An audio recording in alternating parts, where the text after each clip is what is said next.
వక్ఫ్ board amendment bill తేవడం చాలా దురదృష్టకరం.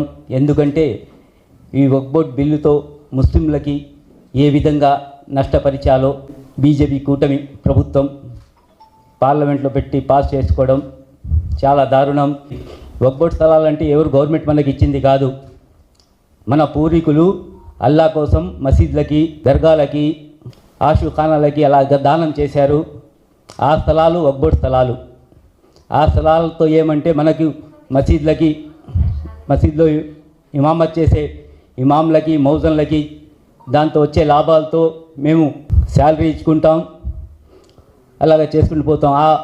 ఈరోజు బిల్ పాస్ చేసి మనకు ముస్లింలకు ఏ విధంగా నష్టపరిచాలో ఆ విధంగా ఎన్డీఏ కూటమి బిల్ పెట్టి పాస్ చేసుకొని ముస్లింలు వక్ఫ్ బోర్డ్ దాంట్లో వేరే కులస్తులను చేర్పించి ఆ స్థలాలు ఎలాగ కాజేయాలో ప్రణాళికగా తయారు చేసుకున్న దిశలాగా దీన్ని అమలు చేయడం చాలా దురదృష్టకరం.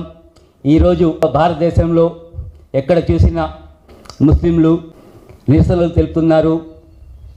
ఈ బిల్లు ఎన్డీఏ కూటమి చంద్రబాబు నాయుడు గారిని, నితీష్ కుమార్ కానీ యాంటీ చేసి ఉంటే ఈ బిల్లు ఆగిపోయేది.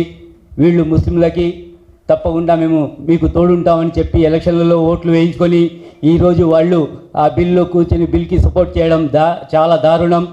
మాజీ ముఖ్యమంత్రి జగన్మోహన్ రెడ్డి గారు తప్పకుండా మేము ముస్లింలకి ఎప్పుడు తోడుంటాం, వక్ఫ్ బోర్డ్ బిల్లుకి ఎప్పుడు తప్పకుండా యాంటీ చేస్తారని ఎమ్మెల్యేలు, మన ఎంపీలు అందరూ అక్కడ యాంటీగా ఓటేశారు. మన జగన్మోహన్ రెడ్డి గారు తప్పకుండా మనకి ఆంధ్రప్రదేశ్లో ముస్లింలందరికీ తోడుంటారు. తప్పకుండా ఆయనకి ఎప్పుడు ముస్లిం ప్రజలు అండగా ఉంటారు. పోయిన ఎలక్షన్లో చంద్రబాబు నాయుడు గారు చెప్పి ముస్లింలకు మేము ఎప్పుడు చీమ కుట్టినా మేమందరం తోడుంటామని చెప్పారు.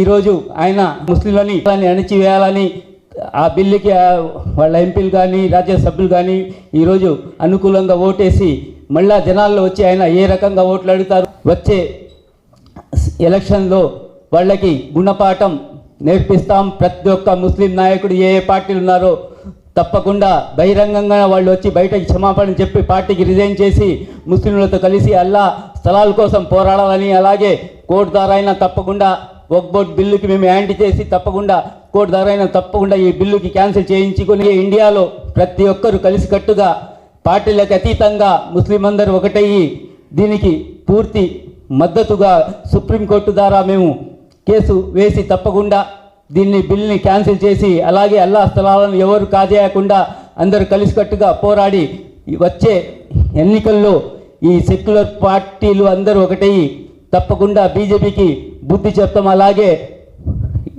కూటమి ప్రభుత్వానికి ఆంధ్రప్రదేశ్లో తప్పకుండా ముస్లింలందరూ తప్పకుండా వాళ్ళకి ప్రశ్నించి వాళ్ళు ఎప్పుడు వచ్చినా ఓటు అడగడానికి తప్పకుండా వాళ్ళకి శిక్షిస్తాం.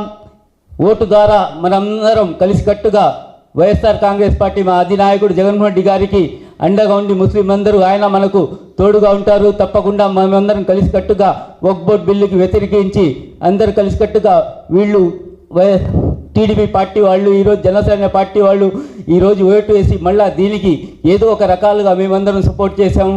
మేము ఈ ఇది కండిషన్లు పెట్టామని మాటలు చెప్పడం చాలా సిగ్గుచేటు. వీళ్ళందరూ బహిరంగంగా ముస్లింలకి క్షమాపణ చెప్పాలని మనస్ఫూర్తిగా కోరుకుంటున్నాను.